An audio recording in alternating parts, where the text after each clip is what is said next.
यह घटना उत्तर प्रदेश की बदायूं की है, जहां दो मासूमों की हत्या कर दी जाती है।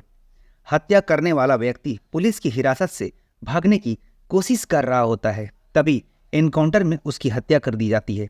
लेकिन सवाल यह है कि आखिर वजह क्या थी उन मासूमों की हत्या करने की, कसूर क्या था उनका, यह जानने की कोशिश करेंगे। तो इन्हीं सब बातों को डिटेल में जानने के लिए इस वीडियो में आखिर तक बने रहें। और दोस्तों, अगर आपने मेरे इस चैनल को अभी तक सब्सक्राइब नहीं किया है तो प्लीज़ अभी ही इस चैनल को सब्सक्राइब करें और अगली वीडियो के लिए बेल आइकन को दबा दें। और अगर वीडियो पसंद आए तो लाइक करें और शेयर भी करें। यह दर्दनाक सच्ची घटना है उत्तर प्रदेश के जिला बदायूं की। 19 मार्च 2024 को लगभग सुबह के 7 बज रहे थे। इसी बदायूं जिले का एक थाना है अलापुर और इसी थाने का एक कस्बा है सखानू। यहाँ रहने वाला एक व्यक्ति जिसका नाम होता है बाबू, जिसके दो बेटे होते हैं, एक का नाम होता है साजिद और दूसरे बेटे का नाम होता है जावेद। उनके घर से तकरीबन 11.5 किलोमीटर की दूरी पर मंडी चौकी क्षेत्र में एक कॉलोनी होती है जिसका नाम होता है भावा कॉलोनी। वहीं उनकी एक सैलून की दुकान होती है, वहां वह लोगों की बाल काटा करते थे। 19 मार्च 2024 का दिन था, मंगलवार। ऐसा बताया जाता है कि मंगलवार को कस्टमर कम आते हैं। कस्टमर कम आने की वजह यह कहा जाता है कि अगर छोटे बच्चों के बाल काटे जाते हैं तो बच्चे की उम्र घट जाती है, और अगर बड़े लोगों की बाल काटे जाते हैं तो उन पर कर्ज चढ़ जाता है। लेकिन साजिद और जावेद सोचते हैं कि घर में बैठकर क्या करेंगे, तो चलो दुकान चलते हैं, भले ही कोई कस्टमर ना आए लेकिन कुछ वक्त कट जाएगा। यह सोचकर वह दोनों 7 बजे घर से निकल जाते हैं। लगभग आधा घंटा या 20 मिनट लगता है उन्हें अपने दुकान तक पहुंचने में। वहां जाकर वह दोनों अपनी दुकान खोलते हैं। जब ग्राहक नहीं आते हैं तो वह दोनों दोपहर के 3 बजे घर वापस चले आते हैं। एक मीडिया वाले ने जब उनकी मां नाजिमा से इंटरव्यू लेते हुए पूछा तो वह बताती हैं कि 19 मार्च 2024 को साजिद और जावेद 3 बजे अपनी दुकान बंद कर घर चला आता है। जावेद अपने घर में ही आंगन में मिट्टी खोद रहा था और बड़ा बेटा साजिद नहाने चला जाता है और नहाने के बाद तैयार होता है और फिर मोटरसाइकिल निकालकर बाहर जाने लगता है। तभी साजिद की मां नाजिमा कहती हैं कि कहाँ जा रहे हो। साजिद कहता है, मुझे फ़ोन आया है इसलिए मैं बदायूं जा रहा हूँ, बस यूं गया और यूं आया। तभी उसका छोटा बेटा जावेद कहता है कि भाई तुम कहाँ जा रहे हो। तो साजिद ने कहा कि मैं बदायूं जा रहा हूँ। तो जावेद कहता है कि अभी तो हम बदायूं से आए हैं और फिर तुम बदायूं जा रहे हो। यह लगभग शाम के 5 बजे का वाकया था। साजिद अपने घर में वह फ़ोन का बहाना बनाकर चला जाता है। तकरीबन 2 घंटे के बाद छोटे बेटे जावेद को यह खबर मिलती है कि तुम्हारे भाई साजिद का झगड़ा हो गया है। खबर मिलते ही जावेद फौरन दौड़ते हुए घर से बाहर आता है। वह सोचता है कि शायद बदायूं से आते वक्त रास्ते में झगड़ा हो गया होगा, लेकिन बाहर जाने पर यह पता चलता है कि झगड़ा गांव में नहीं बल्कि दुकान पर हुई है। फिर वह जल्दी से अपनी दुकान पर पहुंचता है, लेकिन जाने के बाद उनकी आंखें जो दृश्य को देखकर काफी डर जाता है। दुकान पर बहुत भीड़ लगी हुई थी, चारों तरफ मारो मारो की आवाज आ रही थी, खोखों में आग लगी हुई थी, काफी नुकसान हो रहा था। जावेद ने देखा लोग बहुत गुस्से में है तो उसे लगा कि कहीं यह लोग मुझे भी ना मार दे, इसलिए जावेद वहां से गायब हो जाता है। और इधर पुलिस वाले साजिद के घर आते हैं और साजिद की मां से सख्ती से कहते हैं कि तुम्हें पता है तुम्हारे बेटे ने कितनी बड़ी कांड की है। दरअसल जैसे ही यह घटना के बारे में पता चलता है तो सोशल मीडिया में यह खबर लगातार वायरल होने लगती है और यह सिर्फ बदायूं में नहीं बल्कि पूरे उत्तर प्रदेश में फैल जाती है। थोड़ी ही देर में यह भारत के कोने कोने तक फैल जाती है। देखते ही देखते यह भारत की सीमा से पार विदेश में भी पहुंच जाती है। दरअसल बदायूं में मंडी चौकी क्षेत्र में एक मोहल्ला है बाबर कॉलोनी। इस बाबर कॉलोनी के बीचों बीच एक सड़क होती है। सड़क के एक तरफ साजिद और जावेद की सैलून की दुकान होती है और दूसरी तरफ एक ब्यूटी पार्लर होता है। इस पार्लर को चलाने वाली महिला जिसका नाम संगीता होता है। जब यह घटना घटी थी उस वक्त संगीता अपने घर में ही थी। इसके घर में संगीता के अलावा उनकी सास मुन्नी देवी होती है। मुन्नी देवी जिन्होंने कुछ साल पहले एक होमगार्ड की नौकरी करती थी, लेकिन अब वह नौकरी नहीं करती है और अब वह घर पर ही रहती है और बच्चों की देखभाल करती है। संगीता के 3 बेटे होते हैं। बड़ा बेटा आयुष प्रताप, जिसकी उम्र 13 साल, जो कक्षा 6 का स्टूडेंट था। दूसरा बेटा पीयूष प्रताप, जिसकी उम्र 10 साल, जो कक्षा 3 का स्टूडेंट होता है। और छोटा बेटा आहान होता है, जो शिव देव सरस्वती विद्या मंदिर में LKG का स्टूडेंट होता है। उसकी उम्र तकरीबन 6 से 7 साल होती है। संगीता के पति विनोद अपने कुछ काम से लखीमपुर गए हुए थे। इसी दौरान साजिद घर पर आता है और संगीता से कहता है कि भाभी, मुझे 5,000 रुपये की ज़रूरत है। मेरी बीबी बीमार है, वह प्रेग्नेंट है। डॉक्टर ने उसे रात 11 बजे का टाइम दिया है। क्या आप मेरी मदद कर सकती है? मैं बहुत परेशान हूँ। तो संगीता कहती है, तुम परेशान क्यों हो रहे हो? आराम से बैठो, मैं चाय बनाती हूँ, चाय पियो, फिर चले जाना। यह कहकर वह किचन में चली जाती है और चाय गैस के चूल्हे में रखकर वह अपने रूम में चली जाती है और फिर अपने पति को फ़ोन करती है और सारी बात बताती है।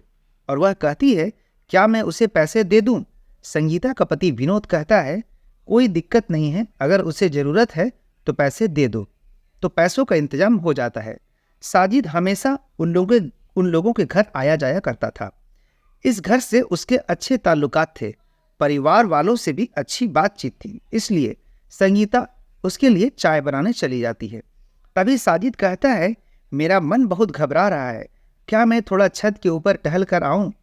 तो वह लोग कहते हैं कि ठीक है, चले जाओ।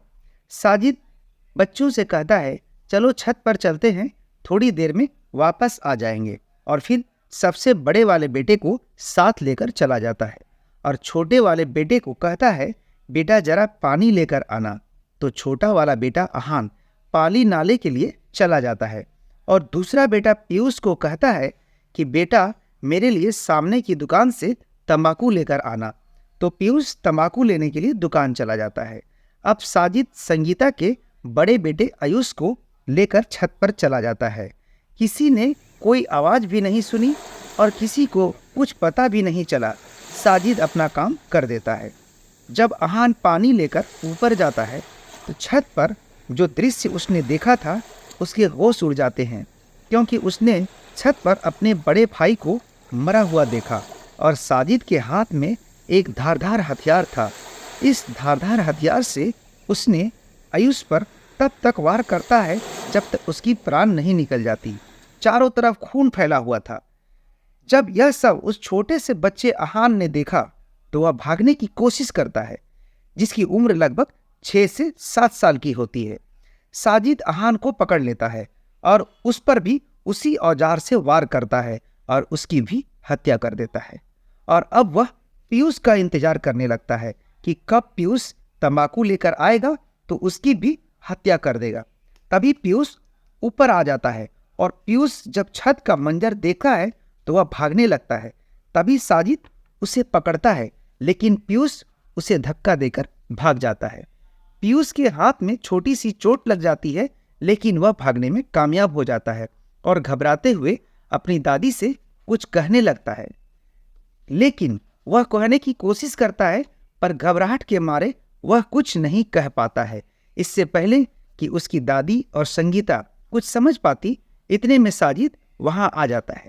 साजिद के हाथ में बड़ी सी चाकू होती है जिस पर खून लगा होता है।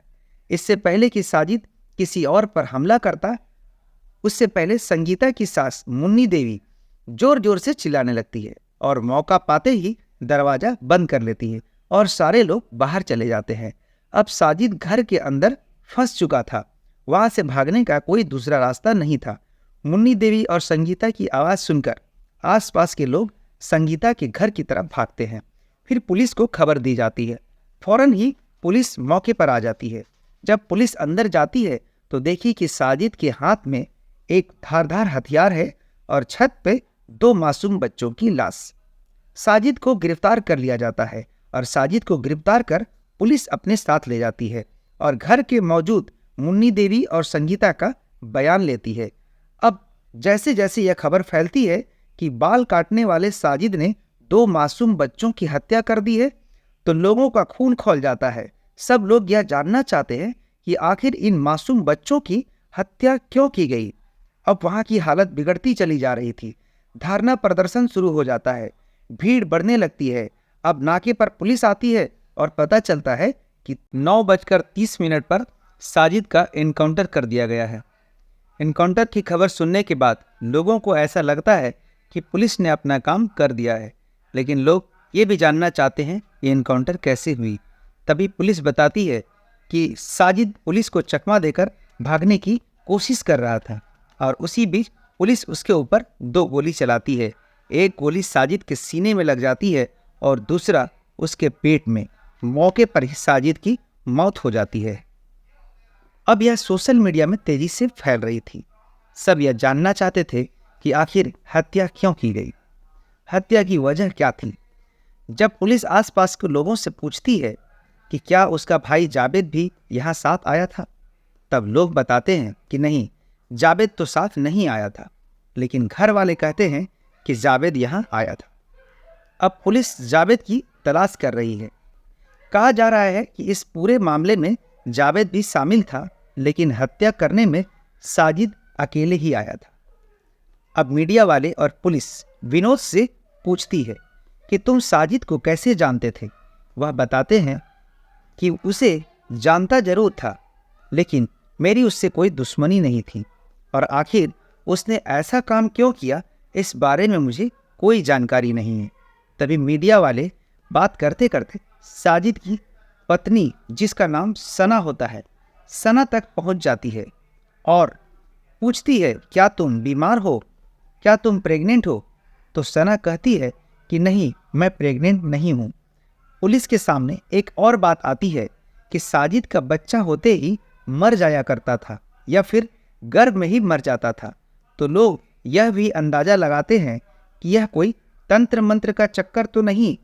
और इधर बदायूं के लोग तरह तरह की बातें कर रहे हैं, लेकिन सच्चाई क्या है यह अभी तक किसी को नहीं पता।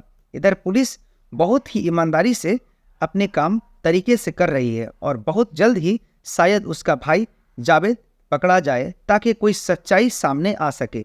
लेकिन जिस तरह से उन दोनों मासूमों की हत्या हुई थी, उस पर पुलिस ने अपना काम फौरन कर दिया। एनकाउंटर में ही साजिद की मौत हो गई। इस बात से लोगों को थोड़ी तसल्ली भी है और खुशी भी, क्योंकि सालों साल लग जाते हैं, कोर्ट में केस चलते रहते हैं और अपराधी को कब सजा मिलेगी यह कोई नहीं जानता। लेकिन इस मामले में पुलिस ने अपना काम कर साबित कर दिया कि अपराधी चाहे कितना भी खतरनाक क्यों ना हो, किसी भी कीमत पर बख्शा नहीं जाएगा। दोस्तों, इस केस को कोई भी अपडेट अगर जैसे ही सामने आती है, हम विस्तार से इस चैनल के माध्यम से आपको बताने की कोशिश करेंगे। दोस्तों, इस पूरे घटना को सुनाने का उद्देश्य किसी को परेशान करना नहीं, किसी का दिल दुखाना नहीं, बल्कि आपको जागरूक करना है, आपको सचेत करना है। अगर चैनल पर नए हैं तो सब्सक्राइब करें और सुरक्षित रहें। धन्यवाद।